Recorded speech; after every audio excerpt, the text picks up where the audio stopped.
In an interesting episode of College Sports Insiders, the Big 12 ADs continue to speak out against Texas Tech, against Brendan Sorsby. The pressure is on and it is mounting. But is there any teeth to this? What could the Big 12 actually do? This is College Sports Insiders. My name is Mountaineer Paul, and you can find us here where we're doing your daily football and basketball conversations 7 days a week. Let's go. Welcome to the show. What is up, guys? Welcome back in. My name is Mountaineer Paul. I am your co-host. This is College Sports Insiders alongside Jackson Johnson from the voice of college football, Alabama, the voice of college football, SEC Live, and the Jacksonian, and all that stuff. What's up with you today, brother? Not a whole lot. Just get some stuff done here and there. But I'll tell you, this Sorsby news has just been, it just keeps getting crazier and crazier by the minute. You even got like Sagar and Jetty from Breaking Points talking about it. That's how bad it's got. It's a big story. Oh, you don't have my X account on here, Jackson. You didn't add my X account to this. Oh, man. We're going to start over. We're going to have to start over. Okay. We can actually add it. There we go. You can add it while we're live? Yeah. Oh, interesting. Okay, Cool. We're live on it as well. There we go. Good. We're good to go now. Oh, yeah. That's like most of the audience is going to watch this, most likely. Come on. Okay, so College Sports Insiders channel, ladies and gentlemen. How did we get here? I think that's a good question. For those of you just joining in, we're going to kind of detail it because it's a pretty clear path to how it happened and why. And it's at the end of the day, gambling. The NCAA found Sorsby wagered about $90,000 on sports over 4 years or so. He admitted to placing the bets involving Indiana while he was a member of the roster, as well as Cincinnati, I believe, which is a nuclear piece of this. So, they've used a gambling addiction. I don't know if it's true or if it's not. It's not really on me to speculate. I have my thoughts on it the other way. As I've said many times, if it's an addiction, then he shouldn't see the football field for at least a year. As somebody who was in recovery 7 years, I'm a big believer in, you have to take time away at least a year. Most people who go through addiction recovery don't go back to work for at least 6 months to a year, at least. And usually sometimes it can take longer. So if it's an addiction, then that needs to be the course of action. And everybody's so focused on winning that nobody has this guy's best interest in heart. You know what I'm trying to say? All these leaders around him, like, why are they leadering? If it's not an addiction and it was used as, basically a tool in court, then obviously I have a problem with that because addiction recovery is something that I'm very passionate about. And I think it should be treated, with reverence and not used because it just makes it harder for the next person down the line. Either way, it's a tough situation to be in for Brendan Sorsby, and I do have empathy for him. I do have sympathy for him. I'm not trying to lay the hammer down, but at the same time, we have to be pretty honest about some of this stuff, right? It's just you can't bet on the sport. I think that's what it comes down to. There are going to be some people that disagree with that, but let's continue on here, Jackson, really quick, and I'll explain a couple other things, and I'll let you go back in. So phase 2 of this, I think, was the NCAA stepping in and kind of dropping that hammer, where they ruled him permanently ineligible, which Texas Tech appealed. The NCAA has denied that reinstatement, and then at that point, from the NCAA perspective, I think they thought it was over, but then the lawsuit came along. That's where Sorsby sued. A Lubbock judge recused himself. A Houston graduate judge stepped in and gave him an injunction, which basically says it's preventing him. The judge essentially said preventing him from playing could cause irreparable harm while the case proceeds. So the judge approved framework that allows him to play after a 2-game suspension. and the trial isn't until after the national championship game. So Yeah, the season would already be over. For that. That's Yeah, nuts right there. Like 2 for weeks sure. after. So the entire industry exploded, obviously. I think that's where it stops. To me, it's where it stops being about Brendan Sorsby. This is where the ADs, the commissioners, the coaches, the conference officials, and everybody else starts asking the same question. If a court can override a gambling ban, what NCAA rule actually survives beyond that? Because that was thought to be so far beyond the pale that, I mean, who's to say that players can't just go into the portal nonstop now, or coaches can't just outright buy a player off a roster now, or whatever you want to say. I think that's partially why the reaction has been so fierce. Brett Yormark put out a statement earlier, as we heard news yesterday that the Big 12 ADs have met alongside the Big 10 with Nebraska and Josh Brooks from Georgia. So now you've got the Big 10, you've got the SEC, and the Big 12 all turning on Texas Tech here simultaneously. From Brett Yormark is the ramifications of today's ruling are significant and could have broad impacts across college athletics, creating great concern amongst our membership. He also said he was consulting stakeholders. I thought that was interesting. Meeting with ADs in the executive board and speaking with NCAA leadership and monitoring the situation. So what he didn't say was, I'm with Texas Tech. He didn't defend Texas Tech. He didn't defend Brendan Sorsby. And he definitely didn't say that the conference would comply and move on. So I think this statement kind of read like,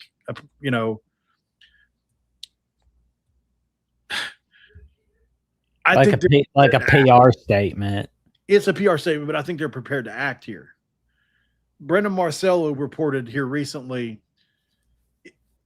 the conversation inside the room was not divided. It was unanimous. Every AD except Kirby Hocutt reportedly believes Sorsby should not play.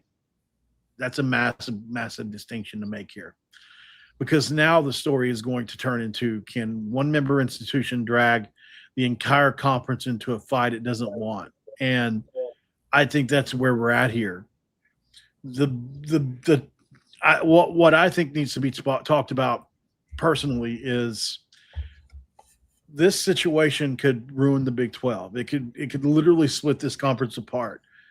I think it can drag it, and we're turning against ourselves, and we had such a stable league, and this is a situation that if I'm Brett Yormark and the other member institutions, and I have the power, I don't know if I have the power, but if you continue down this road, cutting bait may be an option. I don't know. I don't know if that's an option or not. Personally, I would not want to see that. But I also don't want to see the conference turn on itself. And it's a bad look for the league. The optics are terrible. If you're seeing like TV contracts saying we will not air this Texas Tech game, that's where you're really going to see action come to place. Like if you're seeing that kind of stuff. I don't think that would happen at this point here, because for better for worse, Texas Tech is such a big story that, I mean, they're going to be the biggest story in the sport next year, probably, as the villain, most likely, especially if Sorsby plays. I don't foresee many networks, unless you see the FanDuel, some of these other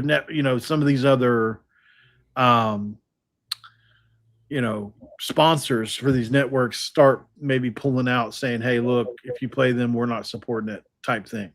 Yeah, because that could possibly happen. Yeah, because it's like when you see like controversy hitting like a certain newscaster on like a cable network, and when you see sponsors going, oh, we're pulling out, that's when you see action start to take place. Like Matt Lauer. Oh yeah, like old Rat Lauer. He's a perv, but that's no time for another day. That's a story we can definitely go over in the future on a future Chat Sign episode. But that's your guy. But anyway, Yeah, if you see sponsors getting pretty mad about Texas Tech saying, hey, these schools are pretty mad, the fans are pretty mad, I'm not sure we want to air that game unless you get rid of this player off your team, which I've never really seen anything like that in college sports in my lifetime. Right. But yeah, and you know, it's been like before my lifetime since you've seen the NCAA have television bans. I mean, Right. like It's been a while. that's not gonna happen. So let's go through some of the options here, because I think there are options like to this. There's obviously the NCAA has very few options, but let's go through what the schools can do. So, no, option one is, and I'm not saying this is the most realistic, I'm just going over options here. Right. The option number one is where schools refuse to play Texas Tech. So, obviously, West Virginia can't wake up, tomorrow and say, I'm not going to play Texas Tech. And neither can Arizona State, neither can Houston, neither can Kansas. Neither can Colorado. Neither can Colorado, et cetera, right? I mean, conference schedules are contractual. So ESPN and Fox contracts exist for a reason. And obviously, so do ticket obligations. Travel contracts, like there's a lot in it. The conference bylaws, which I'm not 100% privy to, but if schools start refusing games, the conference is going to become really unstable. And this is where I feel like the ACC could gain a huge upper hand on the Big 12. It would be it's potentially a huge loss. There could be irreparable damage being done already, but I don't know. I mean, without a lot more thought, I mean, there's the buyout. There's so many things that could happen if that actually got to that point. It's like, oh, come on, man, over a player. Surely Texas Tech isn't that headstrong over one player. Maybe they are. I don't know. I think they are, because it's like the fact that they've stuck with them this long. I don't think that if they were actually, unless listen, if Cody Campbell, as rich as he is, if he wants to fund him to go independent, or if he wants to pay their buyout and get him into the ACC, like part of me feels like their gangster, a lot of their gangster is because of him. If he wasn't backing them up, I love Texas Tech fans, I do, but I really do. Like, I'm not trying to come down on them at all here, but right, I have to be honest. It feels like if he wasn't backing them up, a lot of that gangster wouldn't be there, because Texas Tech is only in the spot it's in because they've been supported by him to be there, and others, not just him. I understand they've got great support, and I'm not downing that. I'm all for that. If that's what you got going on, great. But you're not there because of the brand value historically. You're not. And I'm not saying West Virginia. Like, I mean, obviously, I'm not saying we're, in a great place now either. Like, and I'm not. No, so it's, don't come after me. But I'm just saying, what I remember Texas Tech being 4 or 5 years ago was the school that Patrick Mahomes went to, right? Like, that's what you were known for. And or obviously you have great basketball, you have great sports, like, but I mean, in football specifically, it just hasn't been your cup of tea except for 1 year. That's it. Oh yeah. So, I mean, yeah, because it's like when you don't think of Patrick Mahomes, you think of Mike Leach. I mean, that's usually what you think of when you got Texas Tech. And I see this comment that we got from Ian K W61, where he's got an idea for the Big 12 on what he believes the Big 12 can take in this matter. And he says, do what the Big 10 did to Harbaugh. McGuire is allowing a player who violated NCAA rules to play. Suspend McGuire for a year, lose Sorsby, or lose your coach. Yeah, I feel like that's an extreme angle to take. I mean, if you have to do it, you have to do it, I guess. I mean, if it's coming down to it, I guess they can definitely do that. Of course, he could just sue and get an injunction as well, potentially. I don't know. Yeah, I don't know how that works. I don't really think McGuire's had a lot to do with that. I think he's. I mean, of course, he has something to do with it, but I mean, it'd be more along the lines of, I don't know. That's out of my realm. It's a great suggestion as far as like what could they do. I definitely wouldn't want to see that. I think he's great for the league. Joe McGuire. I mean, a lot of people don't like him, but I think he's a very passionate guy. I think he's done a lot of good things for Texas Tech. I don't want this. I don't want there to be any dead bodies here by the end of this. Like, I want this to have some kind of peaceful resolution for the Big 12's sake. Like, that's what we all have to come step back and think here. This is one player. It's $5 million. It's a lot of money, but I don't think that – have they even given it to him yet? Have they given some of it to him yet? I mean, I'm sure they lost something here.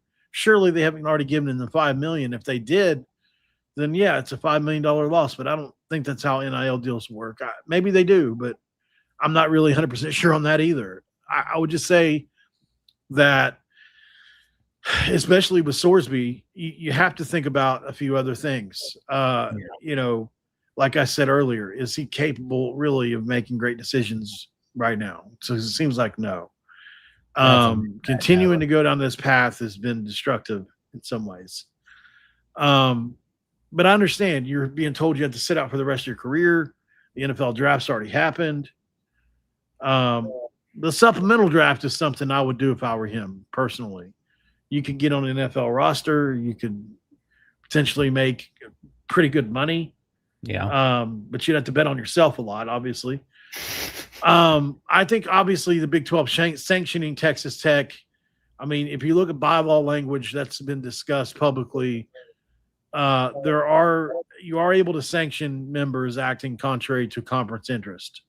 So the conference wouldn't need to cancel any games, but they could knock their revenue distribution out. Mm-hmm. They can give them postseason restrictions. They can prevent them from championship participation.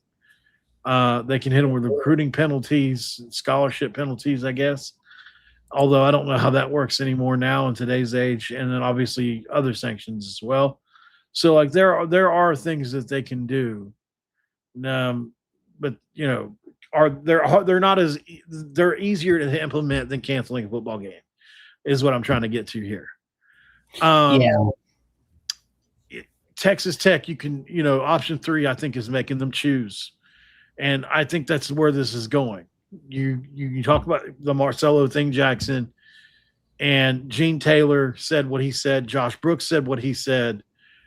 Nebraska, Detroit, Dannen said that, and nobody's saying we've already voted and this is how it's going. Like, they're saying like Texas Tech should do the right thing. I think that's the difference here, Jackson. It feels like a pressure campaign to me to get Texas Tech to bench Sorsby. Yeah, because, I mean, when you hear schools talking about how we're not going to play Texas Tech until they do this or that, it does feel like a pressure campaign. It's kind of like something I see in the 50s, 60s Westerns, where you see like a lot of these pressure campaigns. The 50s, 60s Westerns, huh? Yeah. The Western TV shows. But if Tech does it, then you have no conference lawsuit. You have no Big 12 punishments to worry about. You don't have to worry about any precedent being set for gambling and beyond that. And there's no constitutional situation that has to get involved with the conference bylaws. So, there's also obviously Cincinnati. That's what I'm curious about. Like, how much did they know about this? Like, did they? Well, I mean, you can't go back and retroactively punish Sorsby at Cincinnati. I mean, can you punish Cincinnati? I mean, when did this happen? Was he in the Big 12? Yeah, he was. I guess he wasn't a Big 12, but Cincinnati. Mm-hmm. Then, I mean, you go to Indiana as well. Does that mean you punish the best team in the Big 10? I don't know the answers. Exactly. I don't know. I mean, you can't punish everybody. I think you have to deal with where he's at now, for better, for worse. Exactly. But yeah, I totally understand that it's like everybody's up in arms about all this, etc. I think this is where the SEC and Big Ten comments matter, by the way, because they did Josh Brooks. Schools said schools are going to consider not playing Texas Tech in any sport. Nebraska, same thing, similar comments. Aligning with institutions that participate in these circumstances are very realistic thing here, because this is something they can do, right? They can refuse to play future home and homes, basketball games, Olympic series, any baseball series. Like these are voluntary agreements that happen between schools. So if schools absolutely refuse to play Tech's in future scheduling opportunities, it's going to put the hurting on them. But it's going to be it's going to be putting a squeeze on them for a long-term type thing, more so than anything that would happen right away, unless everybody just decided not to play them all at once, which would be crazy. Well, and here's my question though: like the teams that are putting the pressure campaign on Tech, saying that we don't like the ruling, we're not going to schedule you in all sports. If Tech says, you know what, Sorsby, you're making us look bad, we got to kick you out because you're costing us money. Do the teams that say we're not scheduling you until you do what we think you should do, they still go by their word, or is it, nope, I can do what I want, we're still not scheduling you? That's my question. I don't know. It's a good question. I don't have the answers to them all, buddy. I think, a couple of their options here are nothing happens. That's a possibility here. The Big 12 can be pissed. The SEC can be pissed. The Big 10 can be pissed. But once lawyers start getting involved, man, it becomes a lot harder. And I think in this conference specifically, Texas Tech has some big lawyers and some big money to back them. So I think Texas Tech could fight back. And if they're excluded from something, they can put lawsuits out. If a college football playoff issue arises, more lawsuits. And they could just become the enemy of the sport. So the counter argument is, and this is why Texas Tech fans are calling this grandstanding, is because it's pretty simple. You don't actually have a plan, is what they say. And there could be some truth to that, because they think they're hearing outrage, but there's really no teeth to it. Condemnation. It's like somebody that sounds tough in a text message or a direct message, but then when you talk to them face to face, they're what's up, man? I didn't mean all that. Huh? So, I would just say, if every Big 12 AD except Kirby Hookup believes Sorsby shouldn't play, nobody actually has a clean and legal mechanism to stop Texas Tech from playing, then who really has the power here? Is it the NCAA? Is it the Big 12? Is it the courts? Or is it Texas Tech now? Because right now, this appears to be the battle underneath the entire story to me that's happening, that maybe some people aren't focused on as much, because I think that's why this has become one of the most consequential sports governance stories we've seen in them, maybe since Ed O'Bannon and Austin and all those guys, right? So this has potential to be really, really bad. And I don't know how it's going to end up. It's not what we know, is what we don't know. That's coming. Right. It is the fear of the unknown. But I mean, I want everything to be okay. Obviously, there are people outside the lines that are rooting for this thing to fall apart, just like we were rooting for the ACC to fall apart whenever whenever Florida State and Miami and that whole thing looked like it might happen. So I get that part of it, like, because you want to survive so bad. It's like, yeah, let them fall apart. We'll survive. If the Big 12 fell apart, would West Virginia have a landing spot? I think they would in the ACC. But you would hope so. Or the other teams would just form another league, I guess. But there's certainly a lot of mistrust. And I don't know if beyond the people, like beyond Kirby Hocutt getting fired or moving on, or, McGuire and company moving on, like the relationship between Texas Tech and Brett Yormark and the Big 12 is really damaged. And Cody Campbell's not going anywhere. And it sounds like that relationship's been bad. And I don't know, man. It's something to watch. I mean, this is right now, whether you like it or not, this is your marquee football team this year in the Big 12. Yeah. They had probably the most likely chance to go far on paper. So you know, if you do something that keeps them from being able to play, it can hurt the league in that way as well. I mean, this is a Texas Tech team that we think is going to be really good. And if they do step in, if the Big 12 and the NCAA does step in and, you know, says, hey, you know, we're going to XYZ here, you know, why let you play postseason, whatever. I don't know what would happen then. You know, so I do like Ian. I do like Ian K's idea. Like, I think that's funny, but true. Where he says any opposing stadium that any Tech team plays this year should play Kenny Rogers the gambler whenever they take the field. Fans should chant, "Place your bets. It's Texas Tech." Hey, that rhymes. Oh. So. I don't have anything else on this, Jackson. Do you?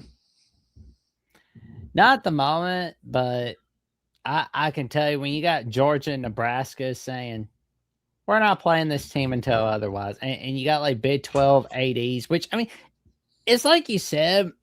I think some of the athletic directors are just talking or they're just venting, but they don't really have a plan beyond that. That they're just, you know. What do you say? They don't have a plan B through what? They don't have a plan B through Z. You gotta have a plan B through Z. You don't ever want to go on a venting session. You don't want to say, you don't want to talk all tough on an interview and they go, wait a minute, I don't have a plan. I don't want to look like a jackass behind the scenes. Right. Would you want to be Texas Tech in front of the Big 12 right now? Hell no. What would happen? I'd get chewed up like a chicken nugget and have my eyes beaten out. Oh, God. I got to hear it. It's my favorite things that you say. Appreciate y'all for being here. Like the video before you leave if you can. Subscribe to the channel. We're just getting started over here on College Sports Insiders. We got quite a few guys watching on X. If you could, come on over here to College Sports Insiders over on YouTube and just hit the subscribe button for me. I would really appreciate it. It doesn't take but a second. You know, you can even open up another tab if you want to, but College Sports Insiders with an S, and you'll see the orange and blue CSI with the football and the basketball. That's how you'll know it's us. And God, is there anything else? I'm trying to think here. I thought there was another topic, but I guess that's it. Jackson, I don't got much else if you don't, buddy. All right, guys, we're going to go ahead and bounce. Got a lot else to do today. Got a couple other videos I need to get producing. So until then, I will see you on the next one here on College Sports Insiders, where we talk all about college basketball, football, baseball, and more, and about your teams every single day. We'll talk to you guys on the next one. See you next time.